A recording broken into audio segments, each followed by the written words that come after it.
भंडारा गोंदिया लोकसभेच्या निकालात विजय आपलाच होईल असा विश्वास काँग्रेस पक्षाचे उमेदवार डॉक्टर प्रशांत पडोळे यांनी वर्तविला आहे। पूर्व विदर्भात पहिल्या टप्प्यात लोकसभा निवडणुकीच्या 5 जागांकरिता 19 एप्रिल 2024 रोजी मतदान झाले।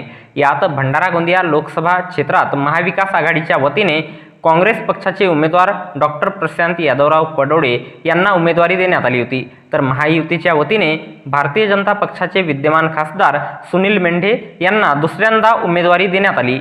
तर भंडारा गोंदिया लोकसभा क्षेत्रात 19 एप्रिल 2024 रोजी झालेल्या मतदानाच्या दिवशी 66.37% लोकांनी मतदान केले होते। तर दिनांक 4 जून 2024 रोज मंगळवारला या मतदानाची मतमोजणी भंडारा शहराला लागून असलेल्या पलाडी या ठिकाणी होणार आहे।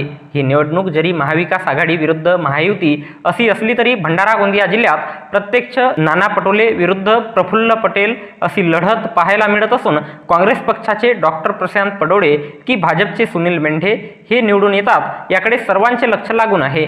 तरी विजय आपलाच होईल असा विश्वास काँग्रेस पक्षाचे उमेदवार डॉक्टर प्रशांत यादवराव पडोळे यांनी दिनांक 3 जून 2024 रोज सोमवारला दुपारी 12 वाजता वर्तविला आहे। गोंदिया जनतेतील लोकांनी कुणाला कौल दिला असेल तुम्हाला काय वाटते? ही इलेक्शन सामान्य जनतेने लढलेली आहे, त्यामुळे सामान्य जनतेचा भंडारा आणि गोंदिया जिल्ह्यातील लोकसभा क्षेत्रातून माझा तसेच सामान्य जनतेचा विजय निश्चितच आहे आणि येणाऱ्या काळामध्ये त्यांचे प्रश्न मांडण्याचं काम संसदेमध्ये मांडण्याचं काम मी करणार आहे।